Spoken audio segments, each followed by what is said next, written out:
الحمد لله نحمده ونستعينه ونستغفره ونؤمن به ونتوكل عليه ونعوذ بالله من شرور أنفسنا ومن سيئات أعمالنا من يهده الله فلا مضل له ومن يضلل فلا هادي له وأشهد أن لا إله إلا الله وحده لا شريك له وأشهد أن محمدا عبده ورسوله ومن يطع الله ورسوله فقد رشد واهتدى ومن يعص الله ورسوله فقد ضل وغوى. أما بعد فإن خير الحديث كتاب الله وخير الهدي هدي محمد صلى الله عليه وسلم وشر الأمور محدثاتها وكل محدثة بدعة وكل بدعة ضلالة وكل ضلالة في النار.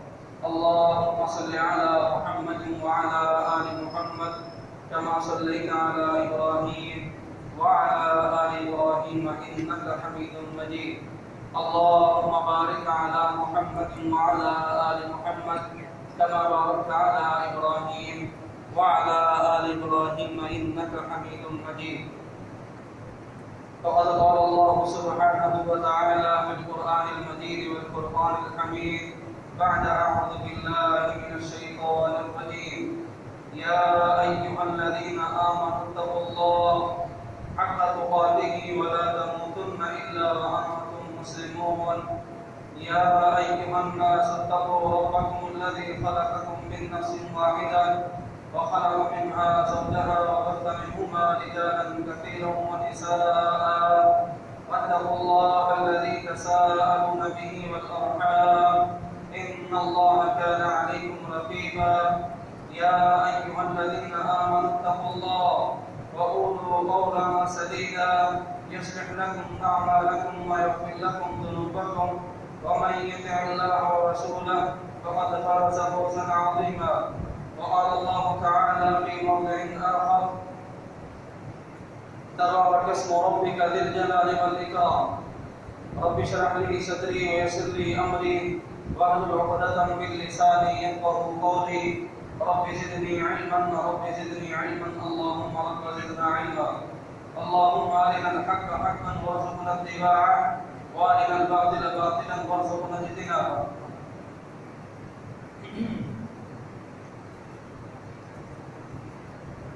ہمارے معاشرے کے اندر اکثر یہ سننے کو ملتا ہے یہ شکوہ جملہ ہے جو کہ اللہ تعالیٰ سے شکوہ کر رہے ہوتے قسم کا کہ برکت ختم ہو گئی ہے، برکت نہیں ہے. کیا ہو گیا پتہ نہیں کہاں سے کیا نوسط آ گئی جس کی وجہ سے برکت ختم ہو گئی. اس طرح کے جملے اکثر سننے کو ملتے ہیں. پیسے تو اتنے ہی ہیں، اتنی کما رہے ہیں، آمدنی اتنی ہے، لیکن برکت نہیں ہے. آمدنی بڑھ گئی ہے، یہ بھی جملہ ملتا ہے، آمدنی بڑھ گئی ہے تب بھی برکت نہیں ہے. مختلف قسم کے لوگ جملے بولتے ہیں. یہ دراصل ایک شکوے کی شکل ہے. جب اللہ تعالیٰ سے شکوہ کرتے ہیں یا لوگوں سے شکوہ کرتے ہیں کہ برکت نہیں ہے. پھر لوگوں نے مختلف قسم کے اسباب بھی برکت کے حوالے سے اختیار کیے. کسی نے کچھ اختیار کیے، کسی نے صحیح کیے، کسی نے غلط کیے. بہرحال کچھ نے جو قرآن و حدیث کے صحیح نصوص سے ثابت ہے طریقہ کار ان کو اپنایا برکت حاصل کرنے کا، اور کچھ لوگوں نے غلط دھاگے باندھ لیے، تعویذ باندھ لیے، قرآن مجید کی آیتیں باندھ لی، قرآن مجید کی آیات لکھوا دی.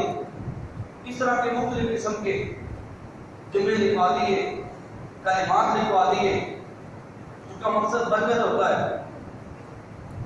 بہرحال کی برکت ہر آدمی کو چاہیے، لیکن اس کا طریقہ کار وہی ہونا چاہیے جو قرآن و حدیث سے ثابت ہے۔ آج ہم برکت کے حوالے سے گفتگو کریں گے،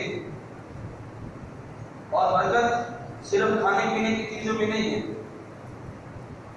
ہر چیز کے اندر برکت ہے۔ یہ تمام کی تمام چیزیں آئیں گی آگے چل کر کہ کن کن چیزوں میں برکت ہو سکتی ہے۔ سب سے پہلے برکت کی تعریف، برکت سے مراد اضافہ ہے، کسی بھی چیز کے اندر بڑھوتری ہے، اس کو برکت کہتے ہیں۔ مثال کے طور پر 10 روپے ہیں، وہ 10 روپے 15 یا 20 ہو جائیں برکت ہوتی ہے۔ مانا اگر کوئی چیز کسی اپنی اصل شکل سے بڑھ جائے اس کو برکت کہا جاتا ہے۔ برکت ایک مطلوب چیز ہے جس کو طلب کرنا چاہیے، ہر مسلمان کے لیے ضروری ہے۔ انبیاء کرام رضوان اللہ رحمہ اللہ وعلیہ الصلوۃ والسلام، انہوں نے بھی برکت طلب کی، اللہ تعالیٰ سے دعائیں کی۔ سیدنا ابراہیم علیہ السلام، ان کے والد صلی اللہ علیہ وسلم فرماتے ہیں وبشرناہ باسحاق نبیًّا من الصالحین وبارکنا علیہ وعلی اسحاق ومن ذریتہما محسن وظالم لنفسہ مبین۔ ہم نے سیدنا ابراہیم علیہ السلام کو بشارت دی سیدنا اسحاق علیہ السلام کی، اور ہم نے پھر اس میں مزید برکت دی کہ سیدنا اسحاق علیہ السلام کی اولاد میں سے پوری کی پوری قوم بنا دی، جسے بنی اسرائیل کہا جاتا ہے۔ ایسے ہم نے برکت دی۔ اللہ تعالیٰ سیدنا ابراہیم صلی اللہ علیہ وسلم کے حوالے سے ایک اور مقام پر فرماتے ہیں قالوا اتعجبین من امر اللہ رحمت اللہ وبرکاتہ علیکم اہل البیت انہ حمید مجید۔ جب سیدنا ابراہیم صلی اللہ علیہ وسلم کے پاس اللہ تعالیٰ کے فرشتے یہ بشارت خوشخبری لے کر آئے بچے کی، جبکہ اس وقت سیدنا ابراہیم صلی اللہ علیہ وسلم کی عمر 100 سال کے قریب تھی۔ اس وقت فرشتے اللہ تعالیٰ کی طرف سے بشارت لے کر آئے اولاد کی۔ جب بشارت دی تو سیدنا ابراہیم صلی اللہ علیہ وسلم کی بیوی وہ ہنسنے لگی کہ 100 سال کی ہماری عمر ہو گئی، اب اللہ تعالیٰ اولاد میں کہاں سے دے گی؟ قالوا اتعجبین من امر اللہ، تو فرشتے کہنے لگے سیدنا ابراہیم صلی اللہ علیہ وسلم کی بیوی سے مخاطب ہو کر قالوا اتعجبین من امر اللہ، اے خاتون تو اللہ تعالیٰ کے امر، اللہ تعالیٰ کے حکم، اللہ تعالیٰ کے معاملے کے حوالے سے تعجب کرتی ہے۔ قالوا اتعجبین من امر اللہ ورحمۃ اللہ وبرکاتہ علیکم اہل البیت، یہ اللہ تعالیٰ کی رحمت ہے آپ لوگوں پر اور اللہ تعالیٰ کی طرف سے برکت ہے۔ تو یہ ایک مطلوب چیز ہے۔ سیدنا نوح صلی اللہ علیہ وسلم کے حوالے سے اللہ فرماتے ہیں قیل یا نوح اهبط بسلام منا برکات علیک وعلی امم ممن معک وامم سنمتعهم ثم یمسهم منا عذاب الیم۔ سیدنا نوح صلی اللہ علیہ وسلم سے کہا گیا جب سیلاب آ گیا تھا، کشتی پر لوگ درندے پرندے سب ہر وقت کشتی چل پڑی، جب ایک جگہ پر کشتی ٹھہری تو وہاں پر اللہ تعالیٰ نے سیدنا نوح صلی اللہ علیہ وسلم کو کہ قیل یا نوح اهبط بسلام منا وبرکات علیک، اے نوح آپ ہماری سلامتی کے ساتھ، ہماری برکتوں کے ساتھ آپ یہاں پر اترے زمین سرزمین پر۔ تو یہ ایک مطلوب چیز ہے۔ ایک اور مقام پر اللہ تعالیٰ فرماتے ہیں سیدنا نوح صلی اللہ علیہ وسلم کے حوالے سے وَقُلْ رَبِّ أَنزِلْنِي مُنزَلًا مُبَارَكًا وَأَنْتَ خَيْرُ الْمُنزِلِينَ۔ یہ اسی موقع پر دعا سے لے اللہ تعالیٰ نے سیدنا نوح صلی اللہ علیہ وسلم کو کہ نوح آپ یہ دعا پڑھ کر اس زمین پر اترے، کہیں آپ وَقُلْ رَبِّ أَنزِلْنِي مُنزَلًا مُبَارَكًا وَأَنْتَ خَيْرُ الْمُنزِلِينَ، میں یہاں پر اترتا ہوں اللہ تعالیٰ کی بابرکت اور اللہ تعالیٰ کی بابرکت ذات کے ساتھ، کیونکہ اللہ تعالیٰ کے ہاتھ میں برکتیں، اللہ تعالیٰ کے علاوہ کسی کے ہاتھ میں کوئی برکت نہیں ہے۔ سیدنا عیسیٰ علیہ السلام کے اللہ تعالیٰ فرماتے ہیں وَجْعَلْنِي مُبَارَكًا أَيْنَمَا كُنْتُ وَأَوْصَانِي بِالصَّلَاةِ وَالزَّكَاةِ مَا دُمْتُ حَيًّا۔ سیدنا عیسیٰ علیہ السلام فرماتے ہیں اللہ تعالیٰ نے مجھے بابرکت بنایا ہے، میں اللہ تعالیٰ کی مجھے اللہ تعالیٰ کی طرف سے وصیت ہے کہ میں نماز قائم کروں، زکوٰۃ دوں، کب تک؟ جب تک میں زندہ ہوں، اس وقت تک میں یہ کام کرتے رہوں، زکوٰۃ دیتا رہوں، نماز پڑھتا رہوں، کیوں؟ اس لیے کہ اللہ تعالیٰ نے مجھے بابرکت بنایا ہے. نبی بابرکت ہوتا ہے، نبی بابرکت ہوتا ہے. تو بھی کافی سارے انبیاء کرام کی مثالیں موجود ہیں. اللہ تعالیٰ بذات خود بابرکت ہے. اللہ تعالیٰ فرماتے ہیں تبارک الذی بیدہ الملک، بابرکت ہے وہ ذات جس کے ہاتھ میں یہ پوری دنیا کی بادشاہت ہے. تبارک الذی نزل الفرقان، بابرکت ہے اللہ تعالیٰ کی ذات جس نے قرآن مجید کو نازل فرمایا. تبارک الذی جعل فی السماء بروجا، بابرکت ہے وہ ذات جس نے آسمانوں کو چھت بنا دیا. تبارک الذی انزل من السماء ماء، بابرکت اللہ تعالیٰ کی وہ ذات جس نے آسمانوں سے پانی نازل فرمایا. بے شمار قرآن میں کی آیات موجود ہیں. اللہ تعالیٰ کی ذات بذات خود بابرکت ہے. اللہ تعالیٰ کے ہر نام، یہ تمام کے تمام اللہ تعالیٰ کے نام بابرکت ہے. اللہ تعالیٰ پر فرماتے ہیں تبارک اسم ربک ذی الجلال والاکرام، سورہ رحمان کی آخری آیت ہے. تبارک اسم ربک ذی الجلال والاکرام، اللہ تعالیٰ کے سارے نام بابرکت ہیں. وہ عزت والے اور وہ توقیر والے، بزرگی والے نام ہیں. سارے کے سارے نام بابرکت ہیں. اللہ تعالیٰ کے ہر نام کے اندر برکت ہے، کوئی نام برکت سے خالی نہیں. اور اس کے علاوہ اللہ تعالیٰ کا کلام یہ بھی بابرکت ہے. اللہ تعالیٰ کا کلام قرآن بھی ہے، اللہ تعالیٰ کا کلام رسول اللہ صلی اللہ علیہ وسلم کا فرمان بھی ہے. یہ دونوں بابرکت ہیں. اللہ تعالیٰ فرماتے ہیں وَهَذَا ذِكْرٌ مُبَارَكٌ أَنزَلْنَاهُ، یہ ذکر ہے، یہ قرآن ہے، یہ ہمارا کلام ہے. ہم نے اس کو آپ کے لیے رحمت بھی بنایا ہے، ہم نے آپ کے لیے اس کو برکت بھی بنایا ہے. یہ برکت بھی ہے اللہ تعالیٰ کا کلام، اللہ تعالیٰ کا کلام رحمت بھی ہے. وَهَذَا ذِكْرٌ مُبَارَكٌ أَنزَلْنَاهُ، یہ ہم نے نازل کیا ہے، ہماری طرف سے نازل شدہ ہے. اس میں برکت بھی ہے، رحمتیں بھی ہیں آپ کے لیے. یہ ہماری طرف سے نازل شدہ ہمارا کلام ہے.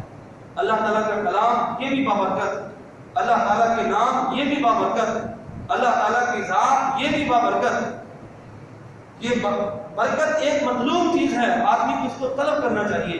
ہر آدمی کی چاہت ہوتی ہے کہ میرے علم میں برکت ہو، میرے عمل میں برکت ہو، میرے رزق میں برکت ہو، میری عمر میں برکت ہو. ہر جن چیزوں میں برکت ہے تو آدمی کو طلب کرنا چاہیے، اللہ تعالیٰ سے دعا کرنی چاہیے. برکت کی مختلف قسمیں ہیں، مختلف اقسام ہے برکت کی. ایک قسم برکت کی ظاہری قسم ہے، آپ اسے حصی بھی کہہ سکتے ہیں. ایک برکت کی قسم مانوی قسم ہے. ظاہری قسم بظاہر بذات خود آدمی کو پتہ چلے کہ ہاں میرے علم میں یا میرے عمل میں، میرے رزق میں، میری عمر میں، میری اولاد میں، میرے بیوی بچوں میں، میرے گھر کے اندر یہ برکت آ رہی ہے. بظاہر پتہ چلتا ہوتا ہے، آمدنی بڑھ جاتی ہے، رزق میں برکت آ گئی. 2 بچے تھے، ایک بچہ پیدا ہو گیا، اولاد میں برکت آ گئی. ایک بیوی تھی، دوسری آ گئی، تیسری آ گئی، بیویوں کے اندر برکت ہو گئی. یہ ظاہری برکتیں، حصی برکتیں ہیں. آدمی دیکھ بھی سکتا ہے، ان کو چھو بھی سکتا ہے، ان کو محسوس بھی کر سکتا ہے. یہ ظاہری اور حصی برکتیں. اور بھی کافی اس کے حوالے سے سوچتے. ایک ہے مانوی برکت. مانوی برکت سے مراد کیا ہے؟ مانوی برکت یہ ہے، ہم اصل چاہتے ہیں کہ ظاہری برکتیں ہوں. ہمارا یہ مطالبہ ہوتا ہے کہ ہمیں ایسی برکتیں چاہیے جو ہمیں بذات خود میں نظر آئے، لوگوں کو نظر آئے. یہ ہمیں چاہیے ہوتا ہے. لیکن جو مانوی اور پوشیدہ برکت اللہ تعالیٰ کی طرف سے، اس کو ہر آدمی نہیں پسند کرتا، اور ہر آدمی کو پتہ بھی نہیں چلتا کہ اللہ تعالیٰ نے مانوی اعتبار سے، پوشیدہ اعتبار سے آپ کے رزق کے اندر کتنی برکت ڈالی ہوئی ہے. پوشیدہ اعتبار سے اللہ تعالیٰ نے آپ کے علم کے اندر کتنی برکت ڈالی ہوئی ہے. تو یہ بے شمار اس کی مثالیں موجود ہیں. سب سے بڑی مثال یہ ہے، مانوی برکت سے مراد یہ ہے کہ اللہ تعالیٰ اس آمدنی اتنی ہے، پیسے اتنے ہیں، 15,000 ہیں، 10,000 آمدنی مہینے کی، لیکن اس کے اندر برکت اتنی ہے، مہینہ گزر جاتا ہے، پیسے ختم نہیں ہوتے. لیکن ایک طرف ایسا ہے، اس کے پاس 1.5 لاکھ کی تنخواہ ہے، 20 تاریخ ہوتی ہے اور 1.5 لاکھ ختم ہو جاتا ہے. مانوی برکت سے مراد کیا ہے؟ مانوی برکت یہ ہے کہ اللہ تعالیٰ آمدنی اتنی رکھتے ہیں لیکن اس کے اخراجات، اس کی بیماری، اس کا کوئی بڑا نقصان اللہ تعالیٰ اسے محفوظ رکھ لیتے ہیں۔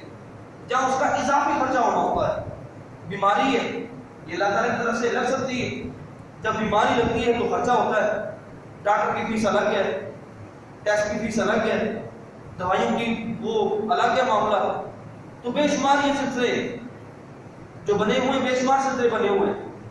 تو اللہ تعالیٰ اس آدمی کی آمدنی اتنی ہوتی ہے، 15,000 تنخواہ ہے، 30,000 تنخواہ ہے، لیکن اللہ تعالیٰ اس آدمی کو اس طرح کی آفات سے محفوظ رکھتے ہیں، جو اضافی خرچے ہوتے ہیں اس سے اللہ تعالیٰ محفوظ رکھتے ہیں، جس کی وجہ سے یہ مانوی برکت ہے۔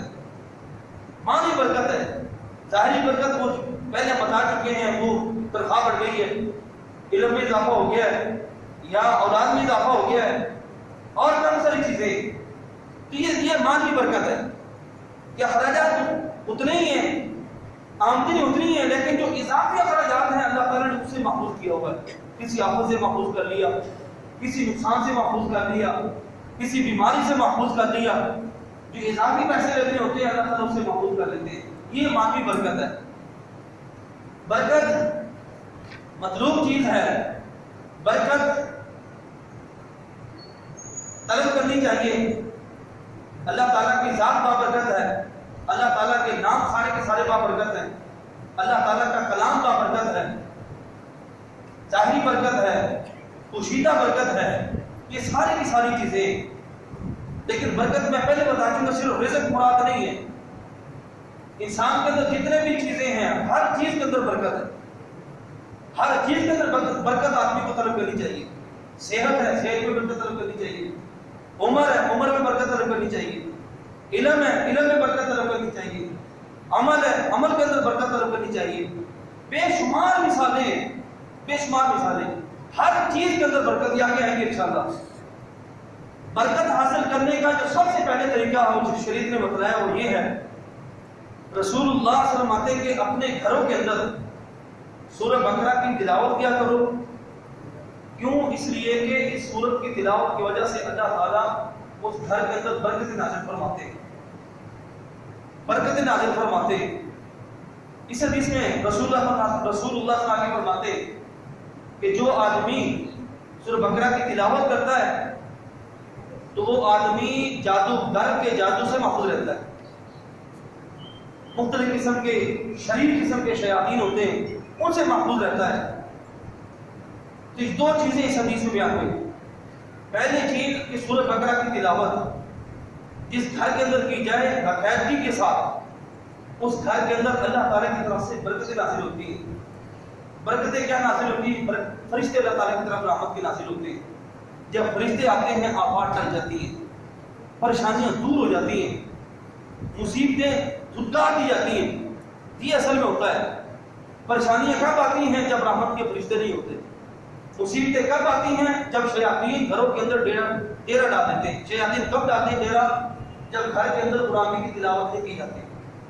گھروں کے اندر تلاوت کرنا قرآن مجید کا یہ بہت بڑا اجر کا باعث ہے، اور اس کے اندر بہت زیادہ شریعت نے فائدے رکھے ہیں گھر والوں کے لیے، اس آدمی کے لیے، بیوی بچوں کے لیے بہت زیادہ فائدے رکھے ہیں۔ ان میں سے ایک برکت بھی کہ برکت نازل ہوتی ہے۔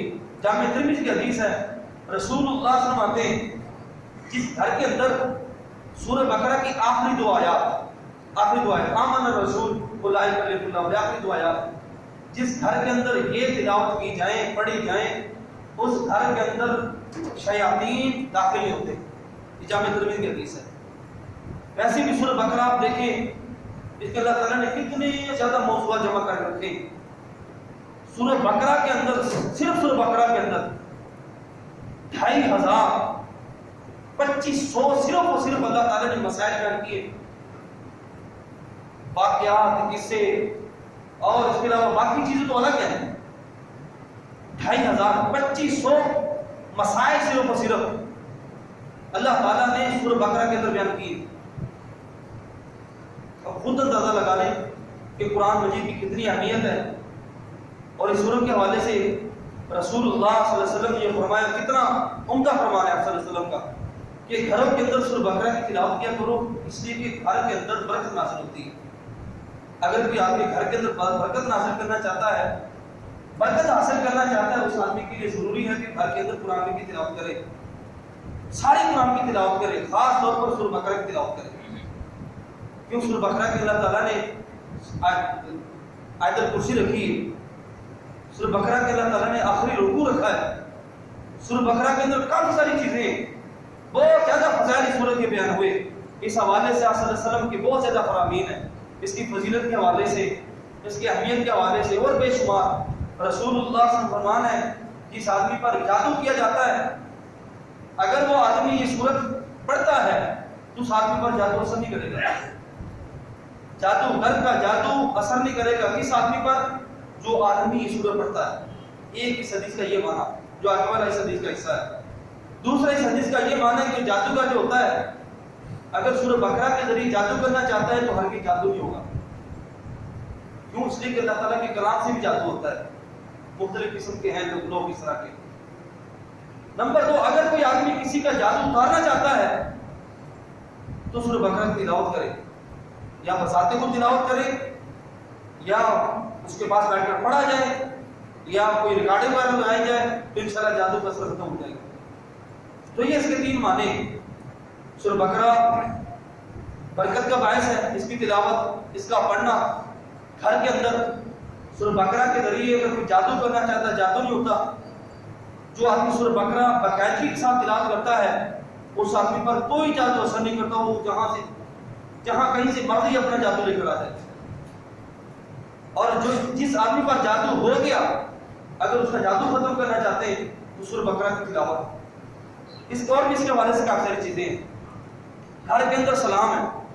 نمبر 2، جب بھی آدمی گھر میں داخل ہو، داخل تو ویسے ہونا ہے، اگر سنت کے مطابق داخل ہو رہے ہیں گھر میں داخل ہونے کی دعا پڑھ لیں. جب گھر میں داخل ہو آواز بلند سلام کہہ دیں، سلام کہہ دیں، تو یہ عمل رسول اللہ صلی اللہ علیہ وسلم آتے ہیں یہ برکت کا باعث ہے. یہ برکت کا باعث ہے. جب بھی آدمی گھر میں داخل ہو، گھر میں داخل ہونے کے بعد دعا پڑھے، دعا پڑھنے کے بعد آواز بلند سلام کرے، السلام علیکم ورحمۃ اللہ وبرکاتہ. گھر میں ہے یا کوئی نہیں ہے تب بھی سلام کرے. دونوں صورتوں میں سلام کرے. کیوں؟ اگر گھر والے نہیں ہیں، باقی مخلوق تو ہے، فرشتے ہو سکتے ہیں وہاں پر جنات وغیرہ ہو سکتے ہیں، باقی مخلوقات ہو سکتی ہیں. تو جب بھی آدمی گھر میں داخل ہو تو یہ سنت بھی ہے، اچھا کام بھی ہے، آپ کا کام بھی ہو جائے گا، گھر میں برکت بھی ہو جائے گی. جب بھی آدمی گھر میں داخل ہو باواز بلند سلام کرے. سیدنا انس بن مالک فرماتے رسول اللہ صلی اللہ علیہ وسلم میرا ہاتھ پکڑا، ہاتھ پکڑنے کے بعد مجھے یہ اثر پایا کہ انس اے بیٹے جب بھی آپ گھر میں داخل ہو باواز بلند سلام کیا کرو. فإنها برکہ. کیوں؟ اس لیے کہ یہ عمل برکت کا باعث ہے. یہ عمل برکت کا باعث ہے. جب بھی گھر میں داخل ہو سلام کرے. خواتین ہیں، بچے گھر میں ہیں، جوان گھر میں ہیں، جو بھی گھر میں سلام کرے وہ جواب دیں گے. ویسے بھی یہ دعا ہے السلام علیکم ورحمۃ اللہ وبرکاتہ. برکت پھر بھی آگے اس میں اللہ تعالیٰ کی آپ پر سلامتی ہو، اللہ تعالیٰ کی رحمتیں ہو، اللہ تعالیٰ کی برکتیں ہو. برکت آ گیا. جب وہ جواب دیں گے پھر جواباً برکت کا لفظ دہرایا جائے گا وعلیکم السلام ورحمۃ اللہ وبرکاتہ. آپ پر بھی اللہ تعالیٰ کی سلامتی ہو، اللہ تعالیٰ کی رحمتیں ہو، اللہ تعالیٰ کی برکتیں ہو. یہ دین اسلام بڑا پاکیزہ دین ہے. یہ دین اسلام بڑا عمدہ دین ہے. یہ دین اسلام اللہ تعالیٰ کا پسندیدہ دین ہے. دیکھیں اللہ تعالیٰ نے اس دین کے اندر کس طرح خیر خواہی رکھی ہے، کس طرح خیر خواہی. ایک مسلمان کے دل کے اندر دوسرے مسلمان کی کتنی خیر خواہی ہے. یہ ایک مثال ہے ہمارے سامنے. ہم سلام کرتے ہیں نا، دعا دیتے ہیں ایک مسلمان کو خیر خواہی کے طور پر، لیکن وہ جواب دوبارہ ہمیں سلام کرتا ہے، دوبارہ ہمیں واپس دعا دیتا ہے. یہ خیر خواہی ہے. یہ ہے خیر خواہی. دین اسلام الدین النصیحہ، دین یہ خیر خواہی کا نام ہے. یہ بے شمار مثالیں اس طرح کی موجود ہیں. اس کے علاوہ صدقہ خیرات ہے. نمبر 3 صدقہ خیرات یہ بھی برکت کا باعث ہے. صحیح مسلم کی حدیث ہے رسول اللہ فرماتے ہیں ما نقص صدقۃ من مال. صدقہ خیرات کرنے سے، زکوٰۃ دینے سے اللہ تعالیٰ مال میں کمی نہیں فرماتے. اللہ تعالیٰ اس میں اضافہ فرماتے ہیں، اضافہ فرماتے ہیں. قرآن میں یہ مثالیں موجود ہیں. اللہ تعالیٰ نے یہ مثالیں دے دے کر یہ عمل کی ترغیب دلائی ہے.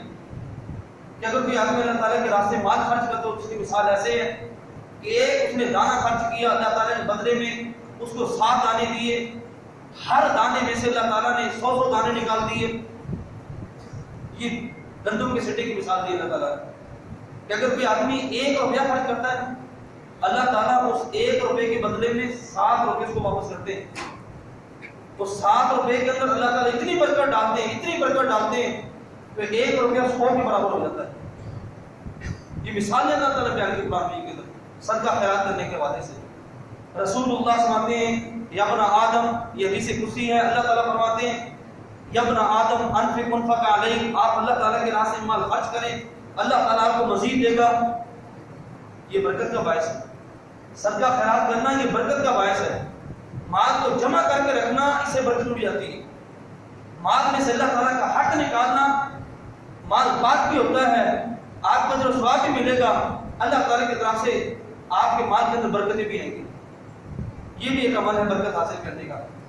باقی اس کے علاوہ صلہ رحمی ہے، صلہ رحمی رشتہ داروں کے ساتھ، پڑوسیوں کے ساتھ، اپنے بہن بھائیوں کے ساتھ، ماں باپ کے ساتھ، جس کے ساتھ بھی یہ تعلق ہے، جس کے ساتھ جس چیز کا تعلق ہے وہ اس کے ساتھ صلہ رحمی کرے۔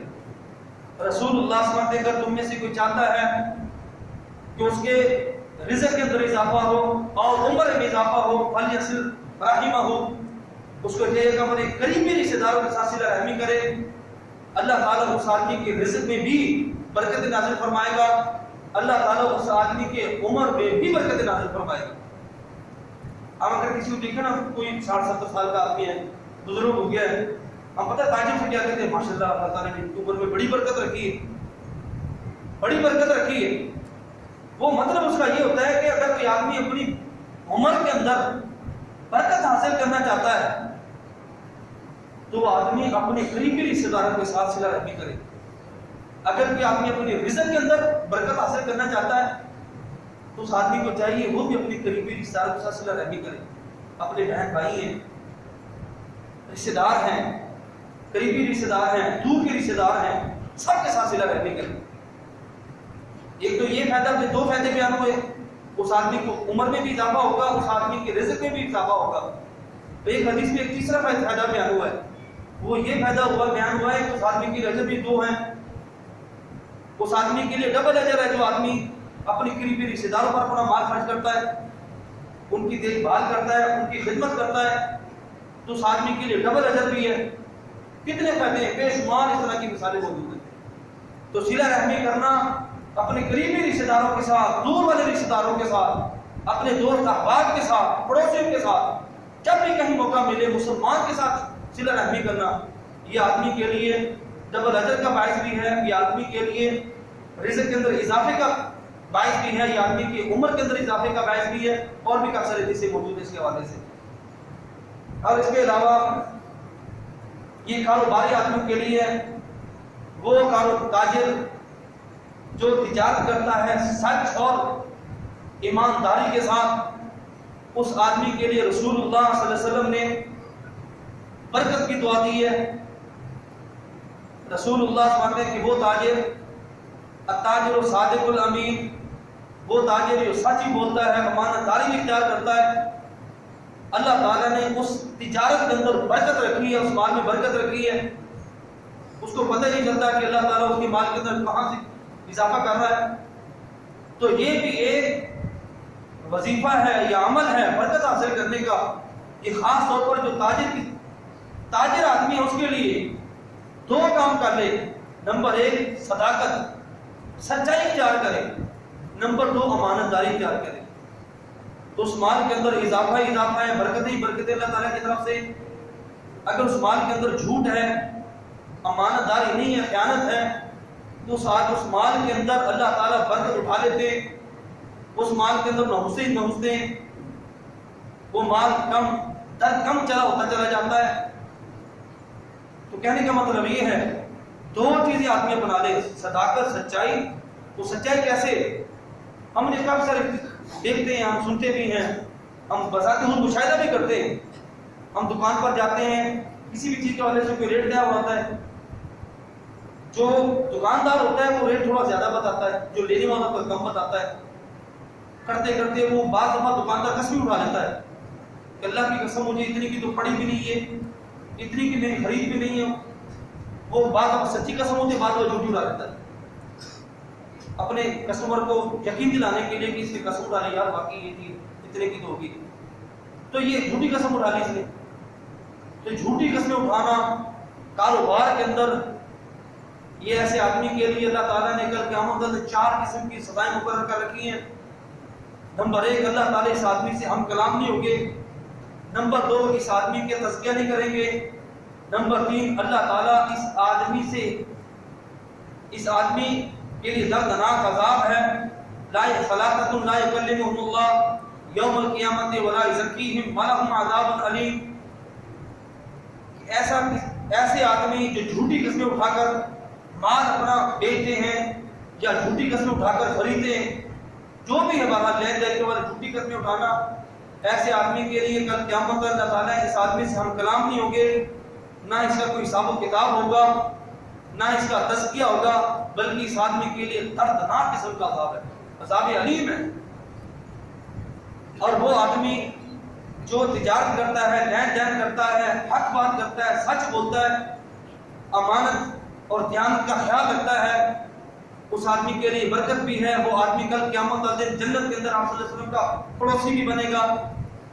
رسول اللہ فرماتے ہیں، اسی مسلم کی حدیث ہے، التاجر الصادق الامین، وہ تاجر جو امانت داری اختیار کرتا ہے، سچائی اختیار کرتا ہے، وہ آدمی کل قیامت کا دن رسول اللہ صلی اللہ علیہ وسلم کے ساتھ اس طرح ہوگا کہ جس طرح 2 انگلیاں ہیں. فَأُولَٰئِكَ مَعَ الَّذِينَ أَنْعَمَ اللَّهُ عَلَيْهِم مِّنَ النَّبِيِّينَ وَالصِّدِّيقِينَ وَالشُّهَدَاءِ وَالصَّالِحِينَ. یہ تاجر صرف اور صرف انبیاء کرام کا پڑوسی نہیں بنے گا، آپ صلی اللہ علیہ وسلم کا پڑوسی نہیں بنے گا، بلکہ صدیقین کا پڑوسی ہوگا، شہداء کا پڑوسی ہوگا، نیک لوگوں کا بھی پڑوسی ہوگا. کتنی فضیلتیں. تو لہذا جب بھی لین دین کریں، خریدیں یا بیچیں، سچائی اختیار کریں، امانت داری اختیار کریں، جھوٹ سے اجتناب کیجیے گا. یہ برکت کا باعث بھی ہے، ثواب کا باعث بھی ہے، یہ کل قیامت کا دن کامیابی کا باعث بھی ہے، کل قیامت کا دن رسول اللہ صلی اللہ علیہ وسلم کا جنت کے اندر ساتھ بھی ہے. کتنی چیزیں. اس کے علاوہ کھانے میں برکت، ہم کھانا کھاتے ہیں تو کھانے کے اندر بھی برکتیں نازل ہوتی ہیں. رسول اللہ صلی اللہ علیہ وسلم فرماتے ہیں، جب بھی آپ کھانا کھائیں بسم اللہ پڑھ کر کھانا کھائیں. جب بھی کھانا کھائیں اپنے سامنے سے کھانا کھائیں. برتن ہے بڑا سا، اس کے اندر سالن ہے یا کوئی چیز بھی کھانے کی ہے تو آدمی کو اپنے سامنے سے کھانا چاہیے، ادھر ادھر بھی ہاتھ نہیں چلانا چاہیے، اس سے برکت ختم ہو جاتی ہے. رسول اللہ فرماتے ہیں اپنے سامنے سے کھائیں، بسم اللہ پڑھ کر کھائیں، سیدھے ہاتھ سے کھائیں. قل بسم اللہ وقل بیمینک وقل مما یلیک. بسم اللہ پڑھیں، سیدھے ہاتھ سے کھائیں اور اپنے سامنے سے کھائیں، ادھر ادھر ہاتھ نہیں مارنا چاہیے. رسول اللہ فرماتے ہیں کیوں؟ اس لیے کہ برتن کے بیچ میں کھانا جب ہوتا ہے اس کے بیچ میں اللہ تعالیٰ برکت نازل فرماتے ہیں. اگر ادھر ادھر ہاتھ چلائیں گے برکت ختم ہو جائے گی. اپنے سامنے سے کھانا چاہیے، سیدھے ہاتھ سے کھانا چاہیے، بسم اللہ پڑھ کر کھانا چاہیے. ایک اور حدیث میں رسول اللہ صلی اللہ علیہ وسلم کے پاس صحابہ کرام آئے، کہنے لگے اللہ کے رسول صلی اللہ علیہ وسلم ہم کھانا تو کھاتے لیکن سیر نہیں ہو پاتے، کھانا اتنا ہے لیکن سیر نہیں ہو پاتے، پیٹ نہیں بھرتا. رسول اللہ صلی اللہ علیہ وسلم ماننے لگے کہ لگتا ہے کہ آپ الگ الگ کھانا کھاتے ہو، کوئی وہاں بیٹھ کے الگ کھانا کھا رہا ہے، وہاں بیٹھ کے کھا رہا ہے، وہاں بیٹھ کے کھا رہا ہے، لگتا ہے کہ آپ اس طرح کھاتے ہو. صحابہ کرام فرمانے لگے جی ہاں ہم الگ الگ کھانا کھاتے ہیں. رسول اللہ سے ماننے لگے کہ آپ ایک ساتھ کھانا کھایا کرو، کیوں؟ اس لیے کہ یہ برکت کا باعث ہے، یہ بھی برکت ہے ایک ساتھ کھانا کھانا. رسول اللہ فرماتے ہیں کہ 2 آدمیوں کا کھانا 3 آدمی کھائیں، کیوں؟ اس لیے کہ جب یہ مل کر کھائیں گے اللہ تعالیٰ کی طرف سے برکت آئے گی. کہ برتن کے بیچ میں سے نہیں کھانا چاہیے، اپنے سامنے سے کھانا چاہیے. اور رسول اللہ کا یہ بھی فرمان ہے کہ جب بھی آپ کھانا کھانے کے بعد بھارے کو اپنے ہاتھوں کو چاٹ لیا کرو، برتن کو صاف کر لیا کرو، انگلی کے ساتھ اچھی طرح صاف کر لیا کرو. آپ کو نہیں پتا اللہ تعالیٰ نے برکت کہاں رکھی ہے، لقمے کے کس ذرے کے اندر اللہ تعالیٰ نے برکت رکھی ہے، کس ذرے کھانے کے کس ذرے کے اندر اللہ تعالیٰ نے برکت رکھی ہے. تو جب بھی کھانا کھائیں اپنے سامنے سے کھائیں، بسم اللہ پڑھ کر کھائیں. اور سیدھے ہاتھ سے کھائیں، کھانے کے بعد دعا پڑھیں، ہاتھ صاف اور دھونے کی بجائے چاڑ لیں، اس کو برتن کو چاڑ لیں، صاف کر لیں، یہ برکت کا باعث ہے۔ اس کے علاوہ صبح کا وقت یہ بھی برکت کا باعث ہے۔ رسول اللہ صلی اللہ علیہ وسلم فرماتے ہیں، میں نے اللہ تعالیٰ سے دعا کی، اللہم بارک لسحور امتنا، اے اللہ میری امت کی صبح کے وقت میں برکت ڈال دے۔ یہ برکت ہے صبح کا وقت، فجر کی نماز کے بعد کا جو وقت ہے یہ بابرکت وقت ہے، بابرکت وقت ہے۔ کاروباری آدمی ہے، دکاندار آدمی ہے، ان کو چاہیے کہ ٹائم اپنا کاروبار کھولے۔ یہ نہیں کہ آدمی سو کر اٹھ کے 12 بجے 1 بجے 2 بجے جا کے اپنی دکان کھولے، اس وقت برکت ختم ہو چکی ہوتی ہے۔ صبح کا ٹائم یہ بابرکت ہے، اور رسول اللہ صلی اللہ علیہ وسلم نے اللہ تعالیٰ سے دعا کی کہ اللہ میری امت کی صبح میں برکت ڈال دے۔ اللہم بارک لسحور امتنا، اللہ میری امت کی صبح میں، صبح کے ٹائم میں برکت ڈال دے۔ آپ ساتھی اکثر گئے ہوں گے بیت اللہ کے اندر، وہاں مکہ مدینہ میں جب بھی عمرہ حج کرنے جاتے ہیں، وہاں دیکھا ہوگا جب بھی ہم حرم سے فجر کی نماز پڑھ کے باہر نکلتے ہیں تو مارکیٹیں کھلی ہوتی ہیں۔ ان کو یہ سمجھ ہے کہ صبح کے ٹائم میں برکت ہے، ہمارے یہاں تو 1-2 بجے آ کے مارکیٹیں کھلتی ہیں۔ تو یہ صبح کا ٹائم بھی بابرکت ٹائم ہے، برکت بھی ہے، سنت بھی ہے، آپ صلی اللہ علیہ وسلم کی دعا حاصل کرنے کا ذریعہ بھی ہے۔ اس کے علاوہ مکہ اور مدینہ یہ بھی بابرکت ہے، دونوں شہر بابرکت ہے۔ اللہ تعالیٰ نے مکہ کو بابرکت بنایا، سیدنا ابراہیم علیہ السلام نے دعا کی، بابرکت بنایا، لیکن مدینہ کو بابرکت رسول اللہ صلی اللہ علیہ وسلم دعا کی، اللہ مکہ تو بابرکت ہے ہی ہے، لیکن میرا شہر مدینہ اس کو بھی بابرکت بنا دے، دگنا بابرکت بنا دے۔ ان دونوں شہروں کے اندر بابرکت ہے، دونوں شہر بابرکت ہیں، دونوں میں برکتیں، اللہ تعالیٰ کی طرف سے برکتیں نازل ہوتی ہیں دونوں شہروں کے اندر۔ تو جب بھی ہمیں وہاں جانے کا موقع ملے یہ چیزیں دیکھیں، سمجھیں اور سمیٹنے کی کوشش کریں۔ اس کے علاوہ نیک لوگوں کے مجالس یہ بھی بابرکت مجلس ہے، یہاں پہ جا کر بیٹھا کریں، یہاں پہ اللہ تعالیٰ کی طرف سے برکتیں نازل ہوتی ہیں، رحمتیں نازل ہوتی ہیں۔ رسول اللہ فرماتے ہیں کہ وہ مجلس جہاں پر اللہ تعالیٰ کا ذکر کیا جا رہا ہو، یا وہ مجلس جہاں پر تعلیم اور تعلم کا سلسلہ جاری ہو، وہاں پر لوگ ایک دوسرے کو بیٹھ کر قرآن کی تعلیم دے رہے ہیں، حدیث کی تعلیم دے رہے ہیں، پڑھ رہے ہیں، کوئی سن رہا ہے، کوئی سنا رہا ہے، یا کہیں ذکر ہو رہا ہے، وہ مجالس وہاں جایا کرو، کیوں اس لیے کہ اللہ تعالیٰ کی طرف سے فرشتے نازل ہوتے ہیں، ان مجالس کو فرشتے ڈھانپ لیتے ہیں، ان مجالس پر اللہ تعالیٰ اپنی رحمتیں برکتیں نازل فرماتے ہیں۔ اور اس کے علاوہ رسول اللہ صلی اللہ علیہ وسلم کہ اگر کوئی آدمی کسی اپنے کام سے گیا وہاں پر اس مجلس میں، ذکر کرنا مقصد نہیں تھا، علم حاصل کرنا مقصد نہیں تھا، علم دینا مقصد نہیں تھا، کسی اور اپنے ذاتی کام سے چلا گیا، لیکن اس مجلس میں جا کر بیٹھ گیا، وہ بھی اس کے اندر شامل ہو جاتا ہے۔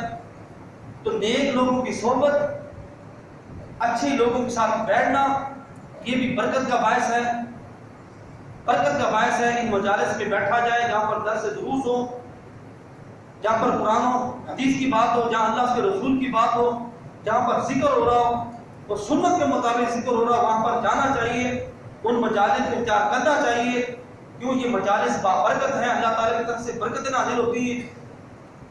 باقی اس کے علاوہ نعمتوں کا شکر ادا کرنا اللہ تعالیٰ کا یہ بھی برکت کا باعث ہے۔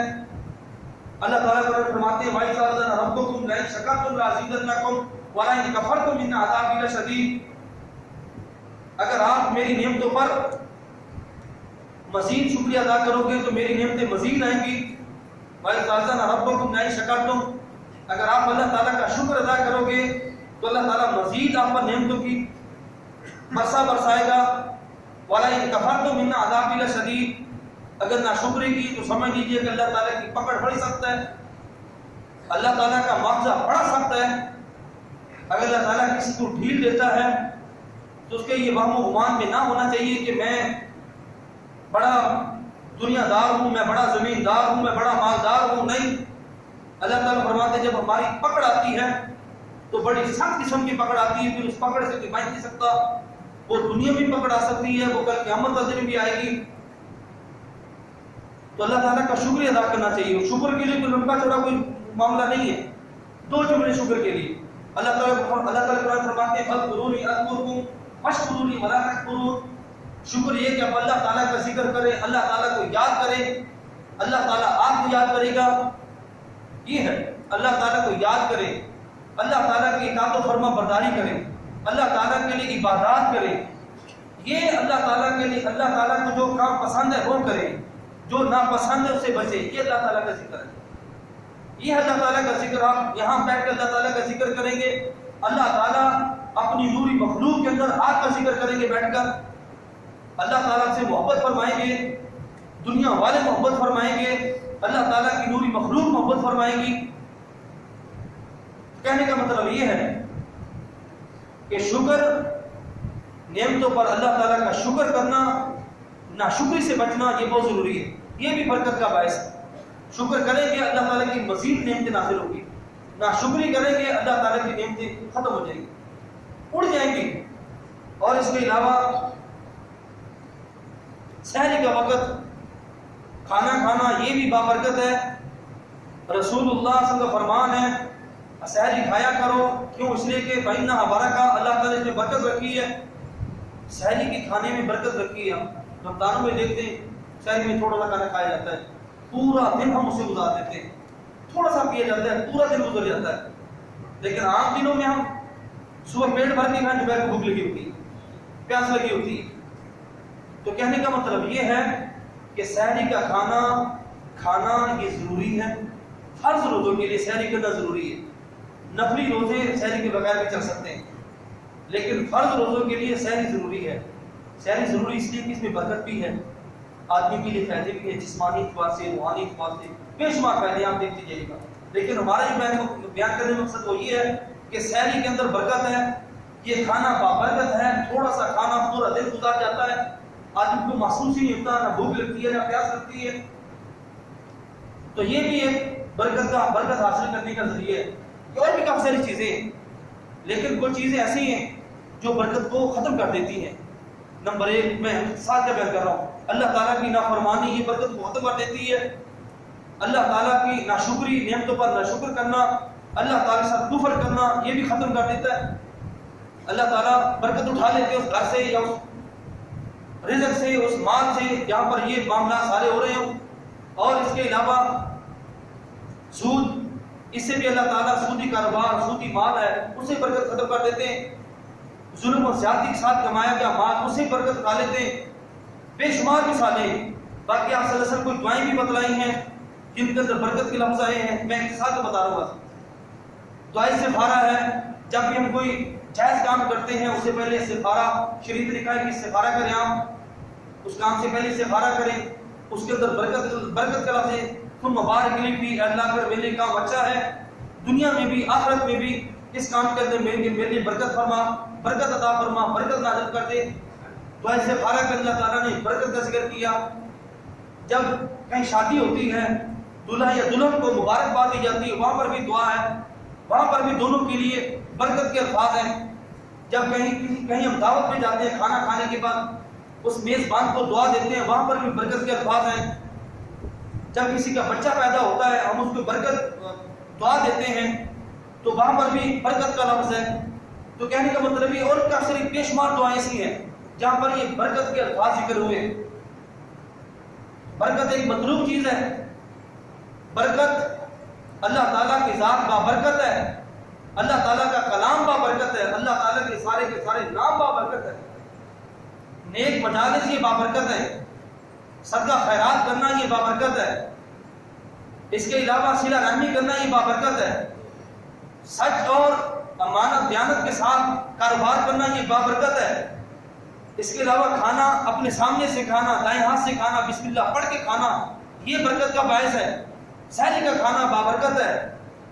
یہ جتنی بھی چیزیں بیان کی ہیں یہ, اور اس کے علاوہ اور بھی کافی ساری چیزیں بیان ہوئی حدیث کے اندر, لیکن ٹائم ختم ہو گیا ہے. تو برکت ہمیں حاصل کرنی چاہیے, لیکن ذرائع وہی اپنانے چاہیے جو قرآن و حدیث نے بتلائے ہیں برکت حاصل کرنے کی. جو دعائیں سکھلائی ہیں, جو طریقے کار بتلائے ہیں, جو اوقات بتلائے ہیں, جو جگہ بتلائی ہیں, وہ سارے کے سارے طریقہ کار، وہ مقامات، وہ سارے اسباب اختیار کرنے کے جو قرآن و حدیث نے بتلائے ہیں۔ قرآن و حدیث سے ہٹ کر اگر بھی ہم کوئی اور کوئی چیز کریں گے، اس سے بڑھ کر تو بڑی دور کی بات ہے، جو پہلے آپ کے پاس مال ہے وہ بھی ختم ہو جائے گا۔ اللہ تعالیٰ سے دعا ہے اللہ تعالیٰ ہم سب کو اپنے دین کی صحیح سمجھ عطا فرمائے۔ اللہ تعالیٰ سے دعا ہے کہ اللہ تعالیٰ ہمیں نیک اعمال کرنے کی توفیق عطا فرمائے۔ اللہ تعالیٰ سے دعا ہے کہ اللہ تعالیٰ ہماری نیکیاں، عبادات چھوٹی موٹی جو بھی ہیں، جس انداز میں ہم نے کی ہیں، اللہ ہماری اپنی بارگاہ میں یہ عبادات اپنی بارگاہ میں قبول و منظور فرما۔ اللہ تعالیٰ سے دعا ہے کہ اللہ تعالیٰ ہماری ہر چیز میں، مال میں، جان میں، رزق میں، اولاد میں، گھر میں، جن جن چیزوں میں بھی برکت مطلوب ہے، اللہ ہر چیز پر برکت نازل فرما۔ آمین۔ آخر دعوانا الحمدللہ رب العالمین۔